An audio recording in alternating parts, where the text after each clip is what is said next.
دڵەوا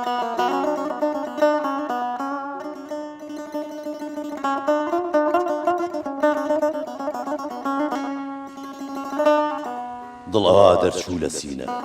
ڕاهی سەحرای گرتەبەر هەر وەکو تەیرێکە وەحشی بێ و لە بەند دەبێتە دەر چەند تەلاشم کرد نەگیرە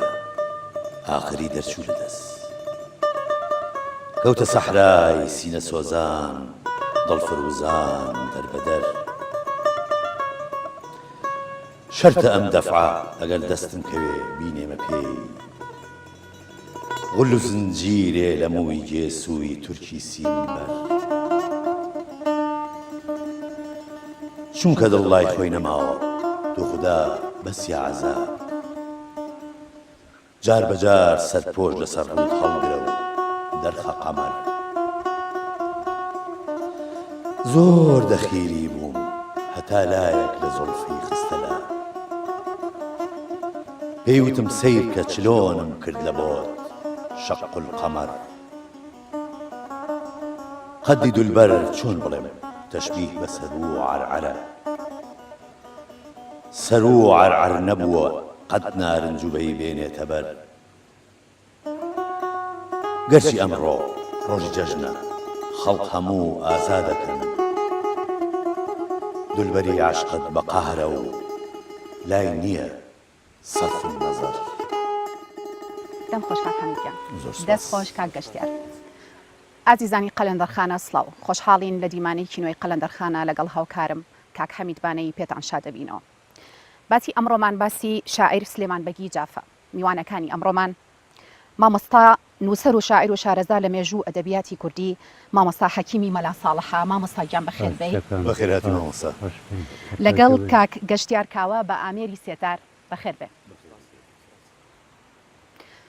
مامۆستاگیان گەر بکرێت کورتەیەک لە ژیانی شاعیرمان بۆ باس بکەن بەداخەوە شاعیر ژیانی زۆر کەم دیارە هەر ئەوەندەیە ئەو شعرانەی لە پار بەجێماوە سیانی کوردی و دوانی فارسی ئیتر هیچ شوێنەوارێکیکەی دیارە نییە لەبەرەوە هەرچی سۆراخم کردبێت ساڵی لەدایک بوون و کۆچی دوایی و ئەوانە تەمەنی چەند بووە نازانرێت بەڵام ئەوەندە دیارە کە هاودەورەی بڵێن شەڕەزای تاڵەبانی و تایاربەگی جاف و ئەوانە بووە لەبەرەوە ئەم زاتە پارتیزانێکی زۆر چاک بووە لە پاڵ عەرەبی و کوردیەکەیە ئەوەندە کارامە ئەبێ لە زمانی فارسی و شارەزایی لە دیوانی حافزی شیرازی و گولستان و بستانی سعدی ئەو سەردەمە نازناوی کاتە پارسی پێیان بۆ ئەو مەبەستە ماڵی پاشا ئەی بنە ماڵی خۆیانەوە هەموو خزمەتێکی ئەەکەن ماڵی پاشا بورە مەبەست کێیە ماڵی پاشا یعنی ماڵی پاشا چ پاشایەک بڵین وەسمان پاشا وەسمان پاشای جاو وەسمان پاشای جاو لەگەڵ خانمە خانمی خاوسەری هەردووکیان بەڕێوەبەری کاروباری ئەو کۆشک و سەرایە بوون لەگەڵ زەوی وەزارەکانە لەبەرەوە کە ئەم سلێمان بەگەت دێنە کۆشکی خۆیانەوە خزمەتی بەرچاویەکەن ژووری تایبەتی خۆی ئەبێت ئەبێ بە مامۆستای زمانی پارسی ئەحمەد موختار جاف و زاربەگی برای ئابەوە ناوبانگێکی دەرکردووە و ئیتر ماوەتەوە سەر شارەکانی یاتر ئەبێت سۆراخێکی کە بکەین بزانین لە ڕێگەیەکی کەوە بتوانین هیچ نەبێ وەکو مێژوو ساڵی لەدایک بوون و مەسەلا کۆچی دواییمان دەست بکەین بەڵێ مامۆستا ئەمان وەکو بەگزایەکانی جاف ئایا ئەم زۆربەی ژیانی بێگومان لە شاری هەڵەبجە بردوتە سەر سلێمان بەگی جاف بەڵام ئایا ڕەچەڵەشی بۆکوێ ئەگەڕێتەوە ئایا هەڵەبجەیە وەکو ڕەچەڵێک وەکو مامۆستا گۆران دیاری کردووە دیارەم سلێمان بەگەر بێ باوکی مامۆستا گۆران ئەویش کوڕی عەبدوڵڵا بەگە عەبدوڵڵا بەگ لە ناوچەی مەریوانەوە بەگزاوەکانی ئەوەیە بن ئێرە لە هەڵەبجە کە ئاوەدانیەکی باشی تێکەوێ لەلایەن بەگزاو جافەکانی ئێرەوە کۆچەکەن بۆ ئێرەوە ئیتر لێرە نێشتەجێ بن و ئەبن بە هەڵەبجەی گۆرانیش خۆی ناوی عەبدوڵڵا سلێمان عەبدوڵڵا ئیتر لە سەری عەبدوڵڵاوە لە دەڤەری مەریوانە بوون مامۆستاگیان سلێمان بەگ هاوچەرخی کام لەو شاعیرەکان بۆ با بڵێن ئەو شاعیرانی کە دیوانەکانیان چاپ کراوە و کە خەڵک ئەیان ناسێت ئەوە بە پێوانەیە کە ئەم بووە بە مامۆستای ئەحمەد موختار جاف دیارە بێ بەلایکەمە 10 ساڵەوە گەورەتر بێ بەڵێ اینجا ئەوەشی 10 ساڵ لە ئەحمە مختارجاب گەورەتر بێ یا 15 ساڵ شاعرێکی وەکو تاربەگی برایەتی یا شێخ ڕەزای تاڵەبانی بەو پێوەرە بێ ئەو لە سەدەی 19 لەدایک بووە یعنی بەڵێ. لە 1970کان بەڵێ. 1800ەکان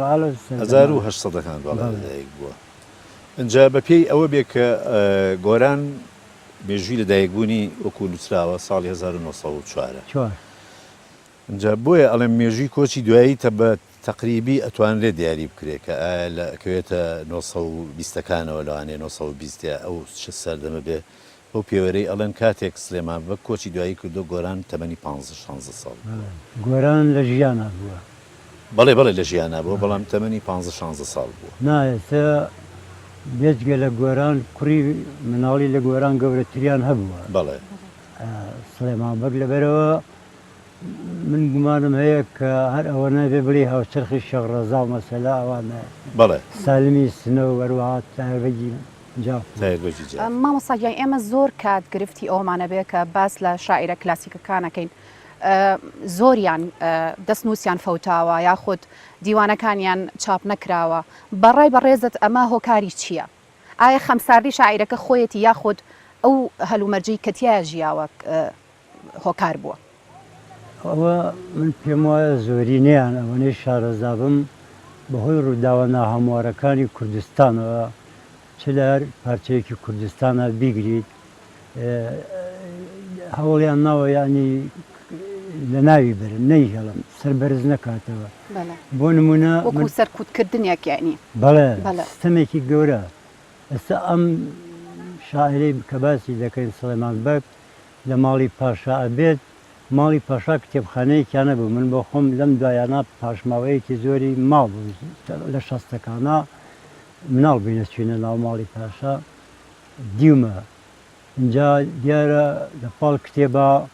دەستنووس و کەشکۆڵ و بەیاز و شاری ئەوانەشی تیا بووە مامۆستاگیان ماڵی پاشا لەکوێ بووە؟ لە ناوەندی شاری هەڵەبجا اینجا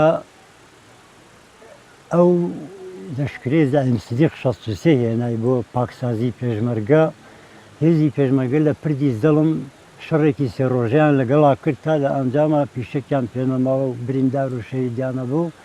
پاشەکشیان کرد زعیم سیدیق هەر نزیک بوویەوە لە هەڵەبجە کەوتە هاوان باران و تۆپباران و سووتاندنی دەرودەشت و تروخانی ماڵان و لە ناو شارە قەدەغی هاتو چۆکرا سەرباز بە ئارەزووە گەڕان خەڵکی تیا کوژرا یەکێک لە کارەساتە هەرە ناخۆشەکان ئەوە بوو چوو بوونە ماڵی پاشا وەختە هەندێک کەس مابوون سەرپەرشتیانە کرد ینی بۆی هەر بمێنێتەوە کتێبخانەکەیان گۆڤارێکی تیا بێ بە ناوی ئاهدل جەدید سەردەمی نوێ کەسەیواری شوێعەکان بۆ سەردەم مەبەستمەوەیە ئەو کتێبخانە کە ئەو گۆڤاریان تیابینیوە تێکڕای کتێبخانەکە هەمووی بە نووسرا و دەستنووس و چاپۆکس دەتونی حەمامەکە سووتانیان ئەوە من دڵنیام شعری سڵێمان بەگ لەوێ هەبووە دەستنووس و دیوانەکانی لەوانەیە لەو کتێبخانەیە بوو بێت حتمەنی ئەحمەد مختارجافیش 2 چیرۆکی کام دەرکەوتووە ئەوی لای کەمالی عەلیبا کەمالی شاعر پارێزراوە زۆری دیوانەکانیش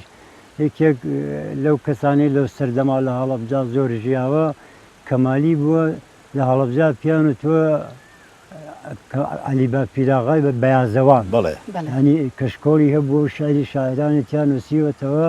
بەڵام بەداخەوە تای ساکێ ئەو کەشکۆڵەی ئەو وەکو شتێکی پێویست چاپ نەکراوە کە زۆر شتی تیا ڕوونەبێتەوە بۆ ئەدەبی کوردی و شاری کوردی لەوانەیە ئەو شتانە مابێت چکە بنەماڵی عەلیبا پیراغا لە سلێمانی ماون و نەوەچەکانیشی ماون اینجا بەهیوای ئەگەر شتێکی لەو بابەت هەوڵێکی بۆ بدرێت زۆر کارێکی باشە ئەگەر خەندەخان شعرێکمان بۆ بخوێنێتەوە گەشتیار هاوکارمەندی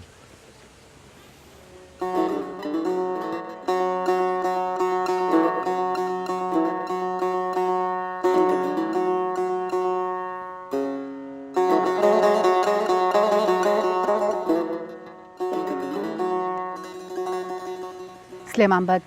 لە شعرێکیدا دەفەرموێ لەبەر مەوزمونی باڵات شێواوە وەزنی ئەشعار بە تیری تیژی موژگانت جگەرلەت دڵ بریندار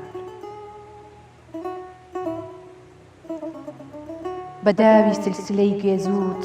نەکەی مرغی ئەمەل مەحبوس بەسەر یەکانە دەی ڕشتەی حەیات و نەزمی تۆمار ئەگەر ڕۆژێکم بێ ڕوئەی جەمالت لێ بچێ وەک شێت ئەگاتە گوێی فەلەک دەنگی شین و ناڵین و هاوار وتم جانە دڵی عاشق میانە بەردی تێمەگرە وتت ڕسمە ئەبێ عاشق سەریدانی لە دەربار وتم سلێمان جا هەموو ساحێبی مڵکی دوو دیوان وتت سەرپاکی ئەشعارت ناگا بە حەرفێکی زار دەم خۆشم دەخەم مامۆستا گیان هەروەکو لەم شیعرا دەرئەکەوێت لە کۆتایی شیعرەکە ئەڵێ سڵێمان ساحیبی مڵکی دوو دیوان واتە دوو دیوانی هەبووە من ئەمێ بێمەوە سەر ئەم شیعرانی کە بەڕێزت لەم کتێبەی مێژووی هەڵەبجە بەڵێ باسی کردووە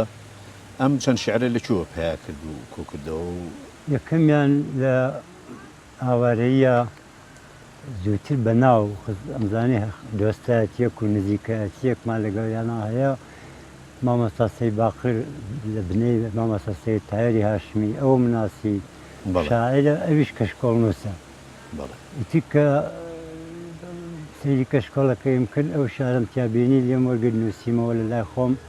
سپاسم کرد شاعرێکی تری ئەوە سەردەمەمان هەبووە لاو بووە یعنی ئەو سەردەمە کە سلێمان بەگە و کاری کردووە حلمی شاعر لەم ساڵانی دوایە کۆچی دوایی کرد ئەوی ژێکی شارێکی لە بیرما بوو لێم وەرگرتووە شعری سێمی لە کەشکۆڵی ئەحمەد شوکریە کە پێڵێن دکتۆر شۆ ئەویش کەشکۆڵێکیە بۆ خەڵکی سلێمانی بووە ئەوی لەو کەشکۆڵە وەرگیراوە ئیترەتی سۆراخی کەم کرد بێت بۆ نمونە ئەو شارێک کە کاگەژی گۆران لە ئاوارەیە یەکمان بینیەوە وتی ممکنە باسی ئەمانەم هەموو بۆ کرد وتی لەوانەیە لە کتێبخانەکەی حەسەن فەهمی جافەمادی دیارە وەختێ ئێمە ئاوارە بووین و هیچ و پرسیارم کرد پرسیار هەتا خۆم چوومە دەربەنی خان و کەلار بە سۆراخی ئەوە وتیان هەمووی مابوو بەڵام لە ئەنفالەکە تۆی نەماوە ئەوەش لە تاوانەکانی تری دژمن بۆ خەڵاتچۆکردنی هۆشیاری و ڕۆشنبیری ئێمە یعنی ئەمە لە کەشکۆڵەکانی مامۆستا محەممەد قەرەداخیشە هەر نەماوە ئەم کەشکۆڵی کە لە پوریا دەبی بەڵێ بەڵێ کەشکۆڵی شتی لێوە نەدیوە لەسەر سلێمان بە چونکە ئەو زۆربەی کەشکۆڵەکانی کۆ کردوێتەوە بەڕاست شعرانیونەتەوە جوانی کردەوە کاری ڕاست بێ و کارێکیانی زۆر خزمەتێکی بەرزە بە نرخە بەڵام منەوەنەی ئەو نووسانی 4-5 لەداما سلێمان بەگیتیانە بەڵێ بێگومان ئەم لەم چەند شعری کە لەبەر دەستمانایە هەست بە کاریگەری شاعرانی پێشووی خۆی ئەەکەم بە تایبەتی دیارە ئیتر چونکە تەمەنی معلوم نییە ئایا ئەم کاریگەری لەسەر تاهیر بەجی جافە بووە یان تاهیر بەجی جاف زمانە شعریەکەی زۆر نزیکە لە زمانی تاهیر بەجی جافەوە بەڵام بێگومان ئەم شاعرە وەکو کاریگەری شاعرانی تری لەسەر بۆ کاریگەری خۆی لەسەر گۆران بەجێهێشتووە لەسەر گۆران کە دەستی کردووە بە شارنووسین سەرەتا ئەوش بە شێوەی کلاسیک بەڵێ دەستی پێ کردووە بەڵێ هەر بەم شێوەی عروزی عەرەبی شێعر بەڵێ هەرە و تەفعیلەکانی عەرەبی بەڵام لەگەڵ ئەمە زەوق و شەوقیان فەرقەکە چونکە ئەمەی ئەم لە هەموو قاڵبەکانیا بە مفرەدەکانی شێوەکەڕیزی کردوون ئەسنە خانەی کلاسیکەوە ئەوەی گۆران ژەچێتە کلاسیکیەوە بەڵام زۆر جار وشەی تازەی ئەمڕۆیی تیا بەکاریە ناوە دانسقند ینی ئابەوە شارە کلاسیکیەکانی گۆران لە سەرجەم شێوەی بیرۆکەکەشی زیاتر بەرەو پێشەوە ناوەڕۆکەکەشی فەرقیە لەگەڵ ناوەڕۆکی شعرەکانی ترا دیارە ئەمە لەگەڵ مێژووی ژیانی ئەو کەسەش ئەو شاعیرەشە ئەگۆڕێت دەوری هەیە ئەو وەکو باوکی من چەند شعرێکی گۆران هەیە هەستی پێ ئەەکەم کە کاریگەری ئەمانەی لەسەر بچێمەوە بۆ نمونە شعری ئەڵێ لە بەختی تاری شەو ناکەم شکایەت شەبیه چونکی بۆ زوڵفی سیایەت نییە قابل بڕینی ڕاهی دووری وەکو زوڵفت کشاوە بێنیهایەت یعنی کە سەیری ئەم شعرانە ئەەکەم و ئەو شعری گۆران گوێ لێگرم هەستەکەم یەک جیهانم ئەوە مەسەلە گۆرانیش متەئەسید بۆ زۆرتر لەلایەکەوە بە مەولەوی گەورە لەلایەکیشەوە بە نالیکە ئەو بۆ بە سەرباشقی قوتابخانەی باوان ڕاستە یعنی گۆران بکرێتە سەر شعرە ڕۆمانسیەکانی ئەچێتەوە سەر وەزنی پەنجە ئەوەی مەولەوی و شاعرانی تر دیوانی شعری دەبڕگەی شێوەزاری گۆران عروزە عەرەبیەکە لە ئاەن یەنەوە بەلای وەزنە کوردەکە کە لە ئابێستا و پەلەویاتەوە درێژەی هەیە تاوەکوونێ ئەم سەردەمانەش ئەوە یەکێکە لە تایبەتمەندیەکانی ئەدەبی کوردی لەو سەردەمە و پێشترا کە ئەم شێوە وەزنە لەناو بەحرە عەرەبیەکانە نییە ڕاستە ئەوە مۆری کوردانە کێشی سیلابی خۆماڵی پێ خۆماڵیە مامەساجان بێگومان سلێمان بەجی جاف وەکو خوێنەوارێکی زۆر دیاری سەردەمی خۆی دەرکەوتووە هەر بۆیە وەسمان پاشای جاف هانای بۆ هێناوە کە ببێ بە دیارە کاتب فارسی کاتبی هەموو زمانەکانی تریش بووە و لەوانەیە ئەرچی تریشی هەبوو بێ وەکو کاتب هەر کاتب باشی زمانی خۆی کە زۆربەی بەگزاکان و ئەم جۆرە کەسانیان هەبووە بۆ کارکردن لایەن ئەوەی هەیە ئەم وەکو مامۆستاژ ناسراوە لە سەردەمی خۆیان سلێمان بەجی جاف وەکو مامۆستایەک کە خەڵکی هەنداوە بۆ خوێندن پەروەردەی خەڵکی کردووە خزمەتێکی زۆری خەڵکی کردووە ئایا ئەوەی کە وەکو پاژماوە بەجێماوە ئەو کەسانەی کە لە سەر دەستی سلێمان بەجی جاف ڕۆشن بیر کراون یان بوونەتە لەوسەر ینی کاریگەری ئەو ئێمە جگە لە گۆران لەسەر خەڵکانی تری ئەم ناوچەی و ناوچەی هەڵەبجە چی بووە ئەوە بە پێوانەی شێعرەکانی کەوەکو جەناب دیاریت کرد منیش دیاریم کردو لە کتێبەکە خاوەنی دوو دیوان شاعری کوردی فارسی بێت ئەمە یەکێکە لە شاعرە دەوڵەمەندەکان دوایەوە وەکو دادە ڕوونی کردەوە کراوە بە مامۆستای کوڕانی پاشای هەڵەبجە ئەمەش پلەیەکی ترە من لێران نقطەیەک لەسەر گۆرانی گەورە ڕاگرم سەردەمێک لە ئەزانین لە ژیاننامەیە تایەتی و کاک محەممەی مەلاکریم لە ژێردەستی ئەوە کاری ڕۆژنامەگەریان کردووە ئەو سەردەمانەی لە پەنجاکان و چیزەکانە ئەوان کاری ڕۆژنامەگەریان کردووە ئەو وەختە خەڵک زۆر مابوو بتوانن زانیاری لێ وەربگرن لەسەر ئەم شاعرە گۆران بۆ نەیکردو ئاور لە باوکی باتەوە لە پڕێکی لەو گۆبارانە یا لە ڕۆژنامانە لەسەر بنووسێت ئەوم بەلەوە بۆ بە مەتەڵ ئەی بجگە لە گۆران من ببستم ئەوەیە هەر مامۆسای کوڕەکانی پاشا بۆیە مامۆسای خەڵکانی تریش بووە لە ئەویان دیاری نەکراوە چونکە ئێمە کاک هومایۆن باسی ئەوەی کرد کە کاریگەریەکی باشی هەبوو لەسەر پەروەردە و پەروەردەی خەڵکی هەڵەبجە و ئەو ناوچەیە یەک شتی تیا بە زۆر ڕێتیاچێکە بوو بێت چونکە ماڵی پاشار بە تەنیشت ماڵی خۆیان و مزگەوتی پاشایان دروست کرد لەوێش پڕ بۆ لە فەقێ دیارە کە دەرسی بە کوڕانی پاشاوتوە ئەوان شازادەن ئەبێ بە جیاو لە لەسەر حەریر پێر ببن ڕەنگە لەوە حەجرەوە مزگەوتە شادەستی پارسی بە فەقەکان وتبێتەوە زۆر ڕێتیاچێت شاعر بە فارسی شعری نووسیوە اینجا ئەو شعرە فارسیەکانی ماون دوو پارچەی لێ ماوە دوو پارچەی لە ماوە ئەوە لەکوێ دەستت کەوتووە لەکوێ دۆزراونەتەوە ئەو دوو پارچە لە دیوانی تایربەگا وەکو بڵێ نامەی شعری یا شەڕەشە یا بڵێن تەخمیزکردنی بە پێنج خشتێکی کردنی ئابە شێوە لە دیوانی تایربەگا ماوەتەوە ئەگەن لەی دەستنووس و بەیاز و کەشکۆڵەکان نییە مامۆستا پێم وایە ئەگەر ئەم بەرنمەیە بیکەین بە بابەتێک بۆ ینی بەداخەوە کە شاعیرێکی وە ئەو هەموو بابەت و ئەدەبیاتی هەبێت و زۆری فەوتا بێت یعنی پێم خۆشە کە هەر بەرنمەکە بکەین بە بەرنمەیە کە بانگەوازێک بێت بۆ ئەو کەسانەی کە دەستنووسی ئەمیان لایە لە کەشکۆڵەکانیانە شعری سلێمان بەجی جاف نووسراوە بتوانن ئەم شعرانە ئەگەر بۆ ئێمەشی بژێڕنەوە ئێمە ئەیگەینەوە جەنابە چونکە جەنابە ماندوو بووی بۆ گەڕان بە دوای ئەم جۆرە شعرانە سپاسانەکەم بەڵام من ئەوە سەروەری خۆتانە و ڕێزی لێگرم و پێشم خۆشە چونکە من لە هەڵەبجا گەورە بووم و مەڵبەندی باو باپیرم بوو دوایەوە یادگاری و بیرەوەری سیاسی ئەدەبی هونەری وەرزشی ئەمانم لە هەڵەبجا بۆ کە هەڵەبجە لێ قەوما بیرم کردەوە کەسێک نییە بتوانێت ئاوڕێک لەم شارە باتەوە وتاریان نەنووسی وتاری بڵێن دژی ڕژێم ئەوە باشە اینجا وتاری غەمگینیان نەنووسی وەکو شیوە ناوە ئەمانە جێگیان نەگەر بیرم کردەوە ئەو وەختە دەستم کرد بە بەرگی یەکەم خۆشبەختانە لە ئاوارەی یانوسیم ئەو وەختە کتێبخانەی فارسیم لەبەردەسا بوو کتێبخانەی فارسیش دە بەرابری کتێبخانەی کوردی دەوڵەمەنا هەرچی فارسەکان خۆیان نووسیوێتیان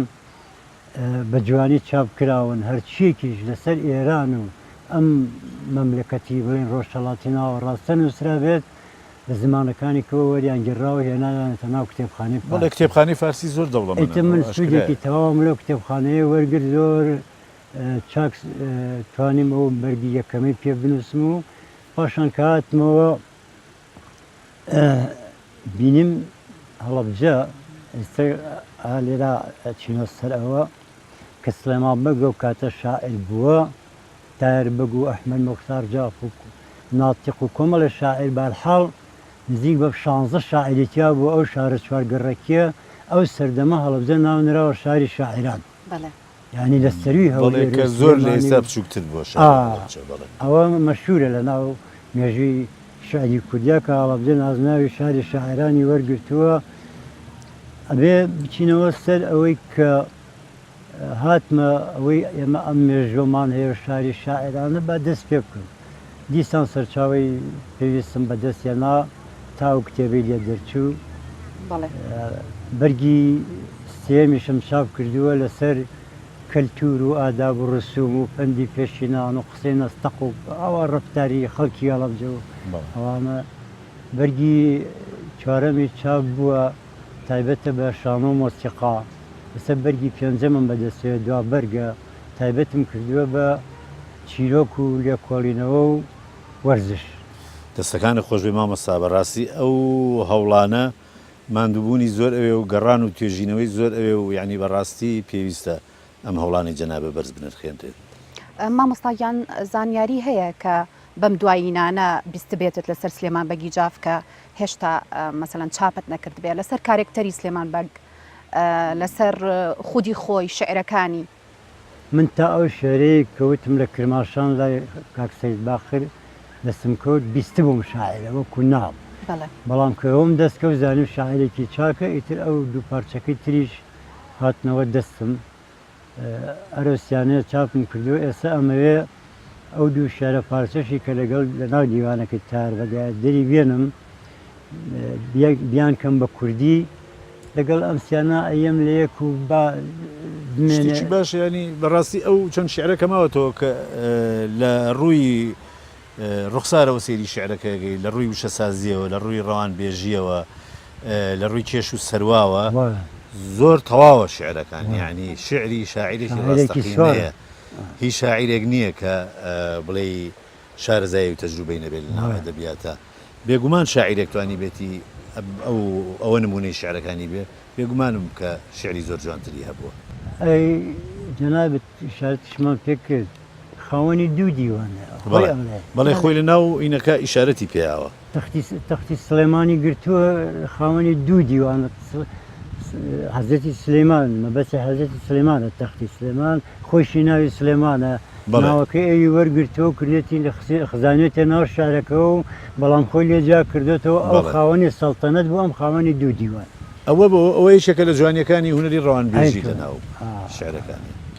مامۆستاگیان دۆ پرسیاری من ئەوە ئەبێت پەیامی بەڕێزت یاخود ئەگەر وتەیەکت هەبێ کە پێمان بڵێ دوا وتەی تۆ چییە لەسەر سلێمان بەگیجاف؟ من لە سۆراخە بم هەتاوەکو نێوەنەی بشکم لە گۆشەیەک لە کەنارێک ئەگەر ژەم کوێتە سلێمانی من بنەماڵەی کەمالی عالی باپیراغا بدۆزمەوە بزانم چی لێ بەجێماوە سۆراخێک یەکەم و بە ناویا پشکنم هەوڵی تر لە ناو بەگزایی جافە ڕەنگە من حلمی ماوە و شارم لێ وەرگرتووە ئەحمەدێکی ژما بێت لە باوکی شارێکی وەرگرت بێ ئاوا یانی بگەڕێ یا بانگەوازێکی بۆ بڵاو بکەیتەوە یار ئەم تەلەڤیزیۆنە کەناڵە بەڕێزەی ئێوە کە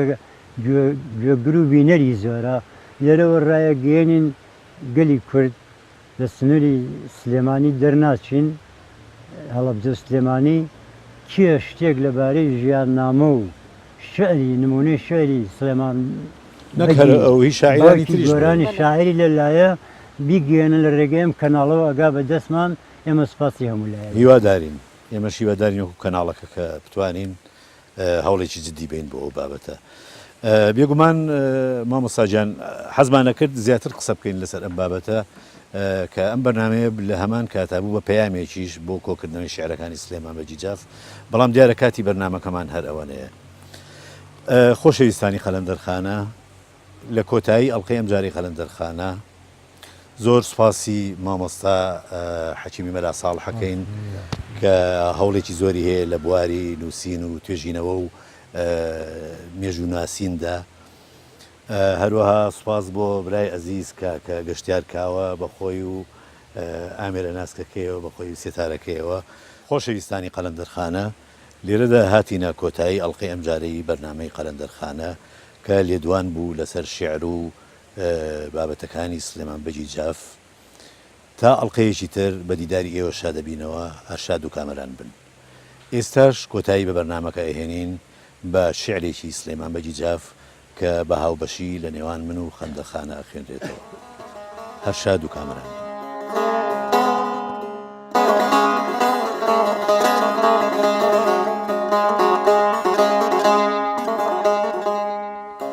لأوزاعي فلك قربان هميشة مات حيران لبحري غصة وغمدة بدايم ضل پريشان بەتایگێ سووی جانانەوە هادڵقەی زیندان خلاصی قەت نییە ئەسڵا ئەڵێی مەحبوسی ئێران بەشم شێری برۆی دڵبەر وها مەجروح حەجیان و دڵ لەلای لوقمان و ئەفلاتون نییە دەرمانی زامانم لە باغی میر و شێخ قادر ئەگەر وەسلی ببێ دڵبەر ئیتر بۆچی مەمن جەنەت ئەویش حور و غیلمان لە دەستی ساقی مەهوەش ئەگەر جامێ بەسەر کێشم محقق حاکمی شارم لەسەر تەختی سلێمان